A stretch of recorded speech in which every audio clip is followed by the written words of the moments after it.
Welcome to the deep dive. Have you ever noticed that we tend to treat the human body kind of like a cold car engine on a freezing winter morning? Oh, absolutely. Yeah, it's a very common analogy. Right, like when you picture an athlete getting ready for a massive game or, I don't know, a heavy workout, there's this very specific montage that comes to mind. Lots of sweating, probably some intense music. Exactly, sweating, dynamic bouncing, high knees, really intense stretching. We just assume that we have to rev up that biological engine, you know, Mm. create a massive amount of heat and burn fuel just to get the system running at peak capacity. Yeah, the assumption is that hotter is always better. But what if that engine metaphor is actually, well, working against you? Today, we are challenging that long-held assumption by looking directly at a 2026 article published in the Journal of Sports Science and Medicine. And it is a fascinating piece of research. It really is. It's titled Acute Performance, Mechanical and Thermal Effects of Isometric Conditioning versus Standardized Volleyball Pre-Training Activation in Highly Trained Male Players. And it was authored by this massive international team of researchers. Let me make sure I get all these names right. We have Artur Terbalyan, Mariola Gepfert, Patryk Szymczyk, Dawid Koźlenia, Danny Lum, and Jakub Jarosz. A powerhouse team, really. Yeah, really an incredible group. So our mission today is to explore how elite athletes can acutely enhance their explosive performance through a concept called PPE, right?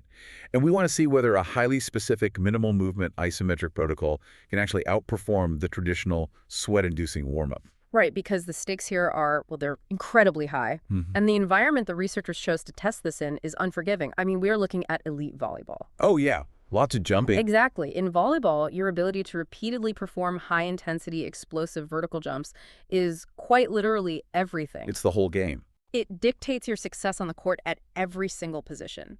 Because of that, finding a pre-game or pre-training routine that completely primes the neuromuscular system to fire on all cylinders, but, without causing unnecessary fatigue, is basically the holy grail for sports scientists and coaches. Right, because if you exhaust your muscles just getting ready to play, you have completely defeated the purpose of the preparation. Exactly. So, to understand how we get these explosive gains, we first need to look at the exact protocols the researchers tested, right?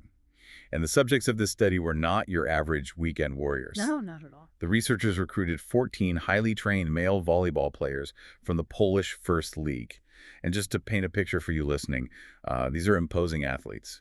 We were talking about guys averaging 197 centimeters in height. Which is about 6'5". Yeah, 6'5", and weighing in around 93 kilograms. And they have over a decade of resistance training and volleyball-specific experience under their belts. Right, so their bodies are finely tuned, highly adapted biological machines. Exactly. So what did the research team actually have them do? Well, they put these athletes through two very different preparation protocols in a randomized crossover design to see which one maximized their vertical leap. Specifically, they were testing their performance on the counter movement jump, or CMJ. Okay, let's quickly visualize that for the listener, just so we're all on the same page. Yeah. A counter movement jump is that classic athletic test where you start standing straight up, rapidly dip down by bending your hips and knees, and then immediately explode straight up into the air as high as you can. Right. It tests your ability to quickly store and release energy. Right. That quick dip and drive is essential because it utilizes what we call the stretch shortening cycle, which is essentially the foundation of athletic power. So to prep for this jump, the first protocol they tested was the VPA, or volleyball pre-training activation. And this was like their normal routine, right? Yeah, this was the athlete's standard habitual routine. It lasted exactly 9 minutes and consisted of, typical plyometric and mobility drills. So we're talking about things like wall-supported drills with a foam roller, single-leg box hops, kettlebell windmills, and I think progressive pogo jumps with the resistance bands. Exactly. It's dynamic, it gets the heart rate up, it generates a sweat. It's exactly what you would expect to see if you walked into a professional volleyball practice. Right, and that served as the control condition. The experimental protocol, however, was the ICA, or isometric conditioning activity. Okay. In this condition, the athletes were positioned under an immovable, securely fixed barbell in a squat rack. So they squatted down to a 120-degree knee angle, And when given the cue, they were instructed to push the barbell vertically upward as hard and as fast as possible. Okay, let's unpack this. Yeah. They aren't actually moving the weight, right? No movement at all. They're just pushing against a completely solid object with maximum effort. Yeah, that is the definition of a maximum voluntary isometric contraction. The muscle fires at absolute maximum intensity, trying to recruit every possible muscle fiber, but its length doesn't change and the joint doesn't move. They performed 3 sets of 5 repetitions. Each push lasted just 3 seconds, and they got a generous 3-minute rest between those sets. Wait. So if I'm doing the math right here, 3 sets of 5 reps at 3 seconds each. That is a grand total of exactly 45 seconds of actual physical work. Yep. 45 seconds of total contraction time. That is wild. So we have 2 completely opposite philosophies here. We are comparing 9 minutes of bouncing, dynamic stretching, box jumps, and sweating against essentially trying to push a brick wall straight up into the ceiling for 45 seconds total. It sounds crazy when you say it like that. It seems almost absurd, right? The difference in the sheer amount of energy being burned, like the metabolic cost, has to be massive. Can you break down why 45 seconds of static pushing could theoretically prepare you better than 9 minutes of dynamic movement? Well, this raises an important question regarding how post-activation performance enhancement, or PPE, actually functions at a cellular level. You correctly identified metabolic cost as the dividing line here. When we talk about mechanical work in physics, work equals force times distance. In a dynamic movement like a box jump, you are moving your body across a distance. Right. That requires a massive amount of ATP, which is the energy currency of your cells, to fuel the continuous cross-bridge cycling in your muscles. It generates metabolic byproducts, and honestly, it induces significant systemic fatigue. But with the isometric hold, the distance is 0. The distance is 0. You are generating immense internal force, which sends a massive neurological signal from your brain to your muscles. Like an alarm going off. Exactly. It forces the recruitment of your high-threshold motor units, those fast-twitch muscle fibers responsible for explosive power. But because you aren't moving a load across a distance, the metabolic cost is a fraction of what it would be for a dynamic exercise. Oh, I see. You are getting the neurological wake-up call without the massive drain on your cellular energy reserves. Which brings us to the actual findings, which I think are so cool. The researchers measured the athlete's counter-movement jump height and their peak power output at various intervals, up to 12 minutes after finishing these protocols. Right. And when it actually came time to jump, did the minimal approach actually hold up? The data says yes, but with a pretty fascinating twist. Overall, the isometric conditioning activity generated superior results. It really did. Out of the 14 elite athletes, 9 were positive responders to the isometric squats, meaning their jump height noticeably improved. Compare that to the traditional 9-minute volleyball warm-up, where only 1 single athlete out of 14 saw a positive response. It is a striking contrast, and it really challenges conventional coaching wisdom. However, the true brilliance of this study lies in its randomized crossover design. Right. Explain that for a second. This means every athlete did both protocols, separated by a 7-day washout period. They called the first testing session period 1 and the session a week later period 2. The crucial caveat here is that the isometric protocol only showed this statistically massive advantage during period 2. During period 1, the isometric squats didn't show this magical superiority at all. Wait, why would a week make a difference? They are the exact same athletes doing the exact same 45-second protocol. Exactly. The researchers must have looked at what the athletes were doing outside the lab in between those sessions, right? Right. Because the text mentions tracking their microcycles and plyometric exposure.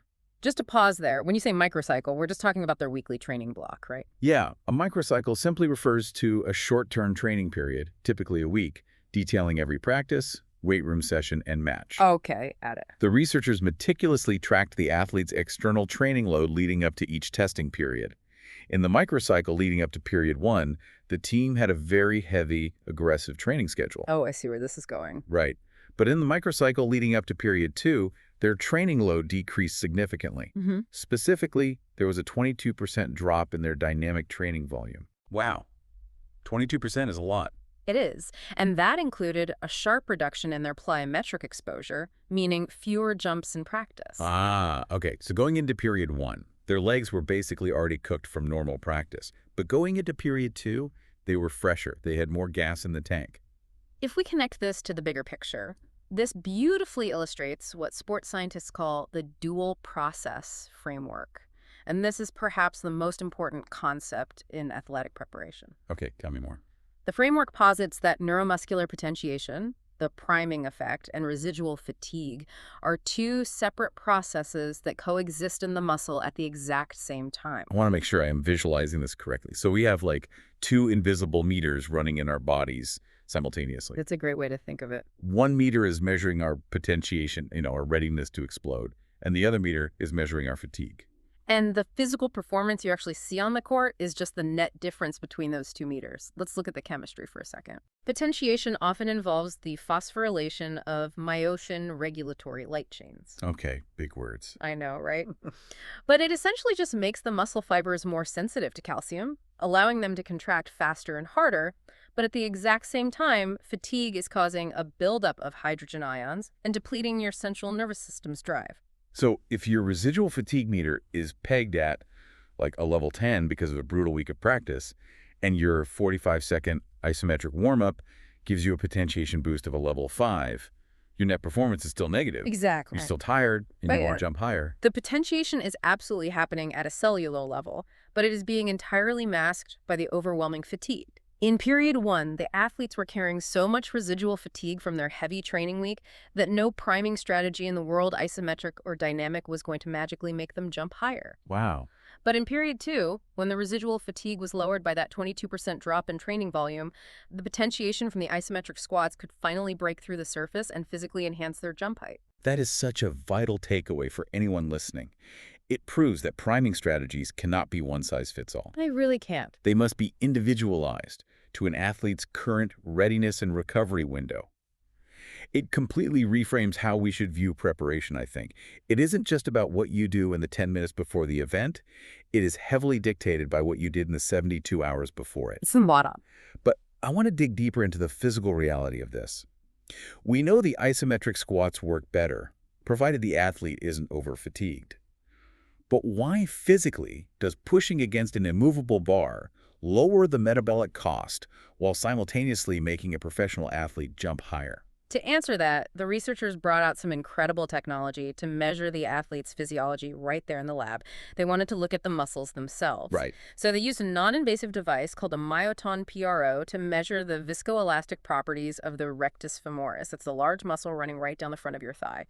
Viscoelastic properties. So we're talking about the physical stiffness, tension, and elasticity of the muscle tissue itself. Exactly. The myoton PRO is a fascinating piece of tech. You place it on the skin over the muscle, and it delivers a very quick, controlled mechanical tap. Like a little thud. Yeah, just a little tap. It then measures how the underlying muscle tissue oscillates or vibrates in response to that tap. From those vibrations, it gives a highly precise, quantified reading of the muscle's passive stiffness and tension. That is so cool. It is. And alongside that mechanical measurement, the researchers used a FLIR thermal camera, an advanced infrared camera, to measure the skin surface temperature of the exact same spot on the thigh. Okay, so they are tracking two distinct variables here: mechanical stiffness and thermal heat. They wanted to see if the gains in jump height were correlated with the muscle getting physically looser or the tissue getting hotter. That was the goal. Let's look at the data. And here's where it gets really interesting, especially considering our earlier conversation about car engines. Oh, definitely. The data showed a distinct, powerful correlation. Reductions in the passive muscle stiffness of the rectus femoris independently predicted the gains in jump height. As the muscle became less stiff, the athlete jumped higher. Yep. Meanwhile, changes in skin surface temperature had absolutely zero relation to performance. The p-value there was 0.974, which in statistics basically means completely unrelated. It's as unrelated as it gets. Right. But we literally call it warming up because we implicitly assume that raising tissue temperature is what makes us perform better. Are you saying the thermal aspect didn't matter at all here? What's fascinating here is that the data points exactly to that conclusion for this specific type of highly explosive short-duration priming.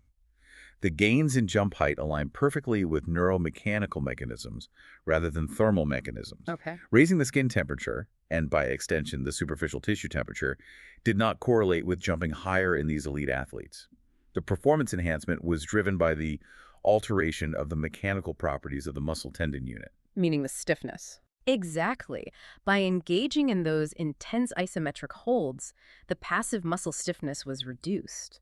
Wait, I need to push back on this a little bit because this feels totally counterintuitive to how we normally talk about athletic power. How so? Well, in sports science, we usually talk about athletes wanting to be stiff springs. Like, think of the pogo stick, right? Yeah. A stiffer spring bounces higher and faster because it returns energy more efficiently. A loose, compliant spring just absorbs the energy and bottoms out. Why is making the muscle less stiff or more compliant suddenly a good thing here? That is an excellent observation, and it requires us to really separate the muscle from the tendon. You are absolutely correct that we want a stiff tendon to act like a rigid spring. Okay. But the rectus femoris, the muscle they measured, is a biarticular muscle. It crosses both the hip joint and the knee joint.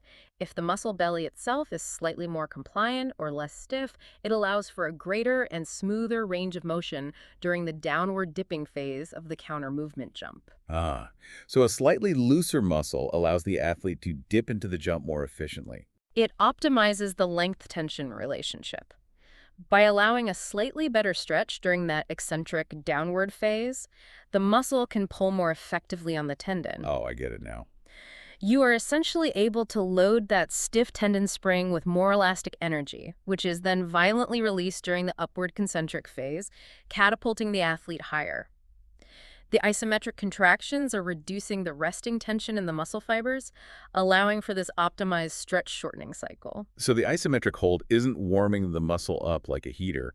It is recalibrating the tension of the muscle so it can pull on the tendon more effectively. Exactly. Though the researchers are careful to emphasize that these findings are associative, not purely causal. Sure, science is cautious. Right. We can't say for absolute certain that the drop in stiffness directly caused the jump increase on its own, only that they happen together in a highly predictable, statistically significant way. Right.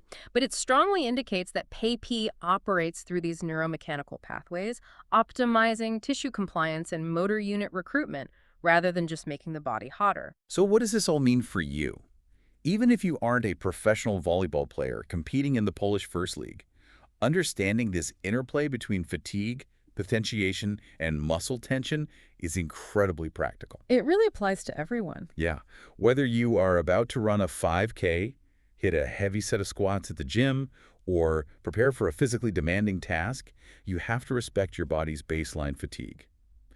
This study proves that doing a shorter, highly intense, minimal equipment activation like trying to push a door frame off its hinges for 45 seconds might actually yield much better physical performance than a long, exhausting traditional warm-up. But only if. But it only works if you are respecting the dual process framework and managing your recovery leading up to that moment. It really forces a paradigm shift for coaches and athletes alike. It makes you wonder, how many times have we missed our absolute physical peak simply because our pre-event warm-up was actually just a low-grade workout? That is such a good point. How much athletic potential is masked by the very routines we use to prepare ourselves?